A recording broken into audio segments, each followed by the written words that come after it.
हाँ, तो अब देखो चैप्टर 3 लोकतंत्र और विविधता, डेमोक्रेसी एंड डाइवर्सिटी, बहुत टॉप लेवल के इसमें MCQ सेलेक्ट किए मैंने आपके लिए। एक से बढ़ एक इसके अपने नोट्स बना लिए, पीछे वाले क्वेश्चन आंसर भी कर लिए। अब अपन इसके MCQs कर लेते हैं, देन इसके बाद में इसका टेस्ट हो जाएगा। ठीक है, चलो फिर इसका फर्स्ट क्वेश्चन देखते हैं। फर्स्ट क्वेश्चन है, among the following which country suffered disintegration due to political fights on the basis of religious and ethnic identities. निम्नलिखित में से किस देश को धार्मिक और जातीय पहचान के आधार पर विखंडन का सामना करना पड़ा? ऑप्शन 4 हैं, बेल्जियम, भारत यानी इंडिया, यूगोस्लाविया और नीदरलैंड। ठीक है, आई थिंक सबका आंसर ठीक आया होगा और बिल्कुल सही सोचा आपने। बिल्कुल क्या आंसर सोचा आपने? सी, बिल्कुल सही, Yugoslavia. C is the right answer. Question number second देखो, वही सेम सिस्टम रहेगा अपना। मैं आपको थोड़ा सा टाइम दूंगा, इतने में आपको टिक करना है या फिर वीडियो को पॉज कर लेना है, फिर कितने मार्क्स आते हैं उसके बाद आपको कमेंट करके बताना है। ठीक है, क्वेश्चन सेकंड, किस देश में भाषाई विभिन्नता देखने को मिलती है? In which country is there linguistic diversity? Option first है बेल्जियम, भारत, इंडिया, या फिर सी की बात की जाए both A and B, A और बी दोनों में, नन ऑफ दीज, यानी कि इनमें से कोई नहीं। ये NONE कर लेना भाई, नन ऑफ दीज में। इसके अंदर ये सी इज़ द राइट आंसर हो जाएगा, ए एंड बी दोनों, यानी कि बेल्जियम में भी भाषाई विभिन्नता बहुत है और भारत में भी बहुत है। ठीक है, तो C is the right answer. Question number 3 है, समरूप समाज है, होमोजेनस सोसाइटी। इन 4 ऑप्शन में से कौन से देश के अंदर होमोजीनस सोसाइटी है, मतलब समरूप समाज है, मतलब ऐसा इकट्ठा रहने वाला समाज? ठीक है, स्वीडन, जर्मनी, या फिर स्वीडन और जर्मनी दोनों, मतलब ए एंड बी दोनों, या फिर सी नन ऑफ दीज। NONE कर लेना, वो हर बार मिस्टेक रह रही है, तो इसका आंसर भी बिल्कुल आपने ठीक किया होगा, यानी कि स्वीडन में भी है और जर्मनी में भी, यानी कि C is the right answer. Question number 4 है, Tommie Smith and John Carlos में समानता, मतलब क्या उनमें सिमिलैरिटी थी? तो similarity between Tommie Smith and John Carlos, उन दोनों के बीच में क्या सिमिलरिटी थी? दोनों ही अमेरिकी थे, बोथ वर अमेरिकन्स, दोनों ही श्वेत थे यानी कि बोथ फॉर वाइट, या फिर दोनों ही हिंदू थे, बोथ फॉर हिंदू, या फिर दोनों ही एफ्रो अमेरिकी खिलाड़ी थे, both for Afro American player. तो ये तो बहुत ईजी, सबका आंसर ठीक आ रहा होगा, दोनों ही एफ्रो अमेरिकी खिलाड़ी थे, यानी कि both for Afro American player. D is the right answer चौथे में। ठीक है, अब देखो question number 5, where were the Olympics held in 1968? 1968 में ओलंपिक कहाँ आयोजित हुए थे? उस सिटी का नाम बताना, उस शहर का नाम बताना, उस देश का नाम बताना। ठीक है, मैक्सिको सिटी, या पेरिस, या लंदन, या फिर न्यू दिल्ली। तो आई थिंक ये बहुत ईजी है, चैप्टर पढ़ लिया तो ये तो कुछ भी नहीं है। A is the right answer, Mexico City. Question number 6, who started the civil rights movement in USA? संयुक्त राज्य अमेरिका में नागरिक अधिकार आंदोलन किसने शुरू किया? जॉर्ज बुश ने, बराक ओबामा ने, या फिर जॉन F कैंडी, या फिर मार्टिन लूथर किंग जूनियर? ठीक है, सबका आंसर ठीक आ रहा होगा कि जो नागरिक अधिकार आंदोलन स्टार्ट किया था वो मार्टिन लूथर किंग जूनियर ने किया था, यानी D is the right answer. Question number 7, descendants of Africans who were sent to the USA as slaves are known as? अफ्रीकियों के जो वंशज थे जिन्हें दास के रूप में अमेरिका भेजा गया था, तो उसके बाद वो क्या कहलाते थे? ठीक है, अमेरिकन एशियंस, या फिर अफ्रीकन अमेरिकन्स, या फिर एंग्लो इंडियंस, या फिर ऑल ऑफ दीज, यानी कि सभी। तो सब इजीली आपको पता चल गया होगा, वो अफ्रीकी अमेरिकी कहलाते थे, अफ्रीकन अमेरिकन्स, यानी कि B for boy, B is the right answer. Question number 8, Tommy Smith and John Carlos received their medals wearing black socks and no shoes? Tommy Smith और जॉन कार्लोस ने काले मोजे पहने और बिना जूते पहने अपने पदक प्राप्त किए। क्या कारण था? वो क्या जताना चाह रहे थे? टू शो ब्लैक पावर, यानी ऐश्वर्य शक्ति दिखाना चाह रहे थे, या फिर to support civil rights movement, यानी नागरिक अधिकार आंदोलन को समर्थन के लिए, या फिर टू रिप्रेजेंट ब्लैक पॉवर्टी, ऐश्वर्य गरीबों को दिखाने के लिए, या फिर नन ऑफ दिस, इनमें से कोई नहीं। ठीक है, तो सबका आंसर ठीक हुआ होगा, क्योंकि वो दिखाना चाह रहे थे कि हम ऐश्वर्य हैं, मतलब हम ब्लैक हैं, और हम क्या हैं? गरीब हैं। तो C is the right answer, to represent black poverty, ऐश्वर्य गरीबी को दिखाने के लिए, C is the right answer. Question number 9 देखो, the black gloved and raised clenched fist of Tommie Smith and John Carlos were mean to symbolise? Tommie Smith और John Carlos की काली दस्तानें और उभरी हुई साफ मुठ्ठियाँ प्रतीक के लिए थी, किस, मतलब जैसे हाथ ऊपर उठा रखे थे ना उन्होंने, तो वो क्या जताने चाह रहे थे, क्या प्रतीक के लिए थी? वो श्वेत शक्ति दिखाना चाह रहे थे, वाइट पावर, या ब्लैक पावर, श्वेत शक्ति, या फिर support to the US policy of racial discrimination, नस्लीय भेदभाव की अमेरिकी नीति का समर्थन, या फिर इनमें से कोई नहीं, नन ऑफ दिस। सबका आंसर ठीक है होगा, वो ब्लैक पावर दिखाना चाह रहे थे, यानी कि ऐश्वर्य शक्ति का प्रदर्शन करना चाह रहे थे। B is the right answer, क्योंकि नस्ली भेदभाव की अमेरिकी नीति का समर्थन वो बिल्कुल नहीं कर रहे थे, वो तो अपनी शक्ति दिखा रहे थे, ब्लैक पावर दिखा रहे थे कि हम भी किसी से कम नहीं है, लेकिन हमारे साथ डिस्क्रिमिनेशन हो रहा है। तो B is the right answer, नोवेम। ठीक है, क्वेश्चन नंबर 10 देखो, which group of countries face the problem of social divisions. देशों के किस समूह को सामाजिक विभाजन की समस्या का सामना करना पड़ा। और ऑप्शन है आपके पास में Sri Lanka, India and Canada, India, UK and USA, Belgium, Sri Lanka and UK, Nepal, Germany and USA. Option देख के आप अंदाज़ा इजीली लगा सकते हो कि जिसमें इंडिया है उसको तो कट ही कर दो, तो ए कट बी कट। ठीक है, फिर नेपाल और जर्मनी बिल्कुल नहीं है, तो बेल्जियम, श्रीलंका और UK, C is the right answer. ठीक है, 10वें में हो जाएगा C. Question number 11, most of the social differences are based on, अधिकांशतः सामाजिक विभाजन निर्भर होते हैं कास्ट यानी कि जाति, वो जाति है। ठीक है, चॉइस यानी कि वंश मान लो, बर्थ जन्म, या फिर रिलीजन यानी कि धर्म। तो सीधी सी बात है, अपने सबका आंसर ठीक हुआ होगा, C is the right answer. Birth यानी कि जन्म आधारित जो है वो विभाजन होता है सामाजिक, C is the right answer. Question number 12 देखो, who represent the interest of Catholics in Northern Irelands. उत्तरी आयरलैंड में कैथोलिकों के हितों का प्रतिनिधित्व किसने किया। ऑप्शन 4 है, फर्स्ट यूनियनिस्ट यानी संघवादी, सोशलिस्ट यानी कि समाजवादी, लिबरल्स यानी उदारवादी, या फिर सेपरेटिस्ट यानी कि अलगाववादी। तो सबका आंसर ठीक आया होगा, D is the right answer, यानी अलगाववादियों ने किया था, यानी कि सेपरेटिस्ट ने किया था।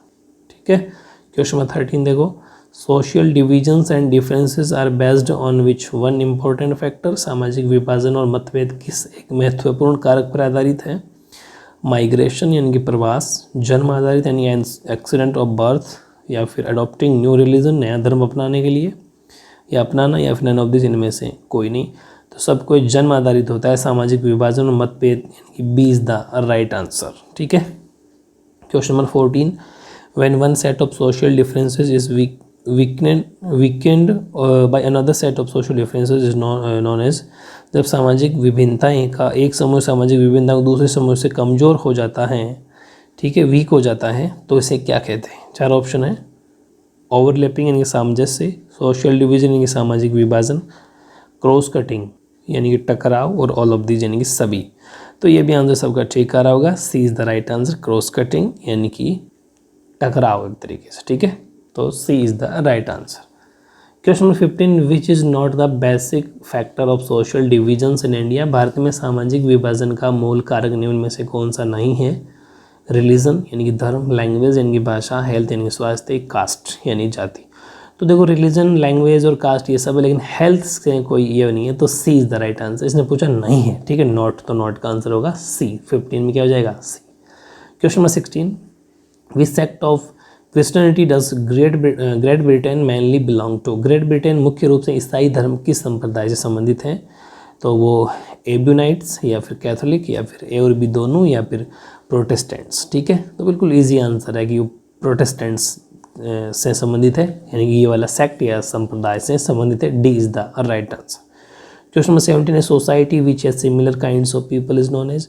जिस समाज में समान प्रकार के लोग रहते हैं उसे क्या कहते हैं। ऑप्शन 4, होमोजेनियस सोसाइटी, सजातीय समाज, डिवाइडेड सोसाइटी, विभाजित समाज, क्लासिकल सोसाइटी, शास्त्रीय समाज, या फिर हेट्रोजीनियस सोसाइटी, विषम समाज। देखो, ये सजातीय समाज जो हैं इसका मतलब ही समरूप समाज है। ठीक है, तो ध्यान रखना इसको, हिंदी वाले ध्यान रख, हिंदी में 2 नाम है, सजातीय समाज या फिर समरूप समाज, एक ही बात है। तो क्वेश्चन नंबर 17 में A is the right answer. ठीक है, क्वेश्चन नंबर 18 देखो, anyone who shift from one place to another place for work और economic opportunity is known as. कोई भी व्यक्ति जो काम या आर्थिक अवसर से एक स्थान से दूसरे स्थान पर जाता है तो वो क्या कहलाता है। ऑप्शन 4, माइग्रेंट, एमिग्रेंट, इमिग्रेंट, या फिर नन ऑफ दिस। हिंदी में तो दोनों का मतलब स्टार्टिंग प्रवासी होता है, इमिग्रेंट का मतलब अप्रवासी होता है, और इनमें से कोई नहीं, लेकिन migrant is the right answer. वैसे हिंदी में भी ए ही सही होगा, माइग्रेंट यानी कि प्रवासी होगा इसमें। ठीक है, A is the right answer.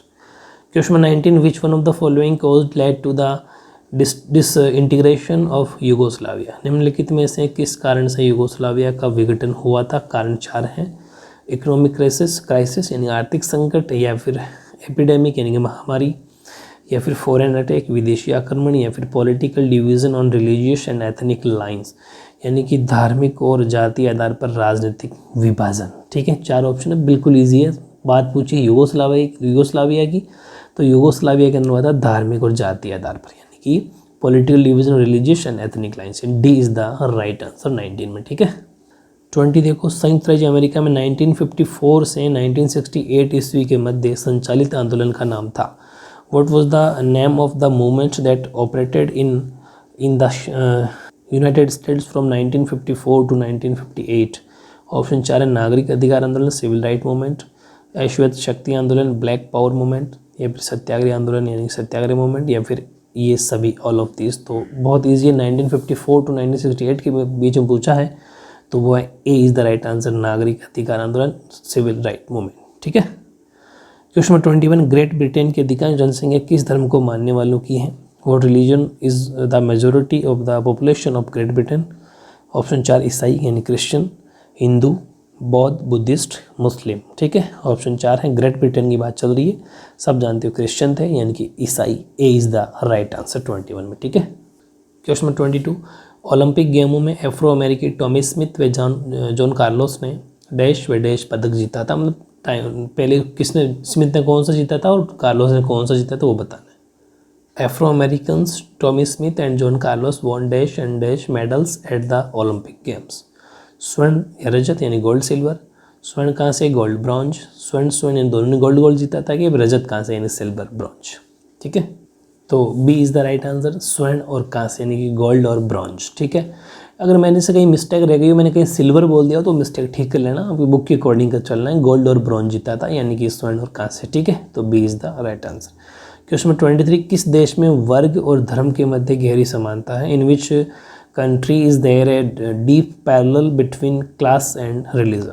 उत्तरी अमेरिका, नॉर्थ अमेरिका, उत्तरी आयरलैंड, नॉर्थ आयरलैंड, या फिर उत्तरी जर्मनी, नॉर्थ जर्मनी, या फिर नन ऑफ दिस इनमें से कोई नहीं। तो इसने पूछा गहरी समानता यानी कि इक्वलिटी है, तो वो है बी, उत्तरी आयरलैंड। नॉर्थ आयरलैंड के अंदर धर्म और वर्गों के बीच में बहुत गहरी समानता है, सिमिलरिटी है। ठीक है, ये बात है। 24 की बात की जाए तो अफ्रो अमेरिकी यानी कि अश्वेत जो अमेरिकी होते हैं उनको अमेरिका में गुलाम बनाकर कब लाया गया था? ईयर पूछा, century. When were Afro Americans brought to America as slaves? Option 4 है 19वीं से 21वीं सदी, मैंने नोट्स में लिखा है था, आपको याद है ना, यानी कि 19 to 21 सेंचुरी, या फिर 80th से 20th सेंचुरी, या फिर 17 to 19th सेंचुरी, या फिर 60th से 80th सेंचुरी। ठीक है, तो बहुत इजी आंसर है 70 यानी कि 70वीं से 19वीं सदी, यानी कि C is the right answer 24 में। ठीक है, और 25 देखो, वो है कि संयुक्त राज्य अमेरिका में 1966 से 1975 ईस्वी के मध्य संचालित आंदोलन का नाम था।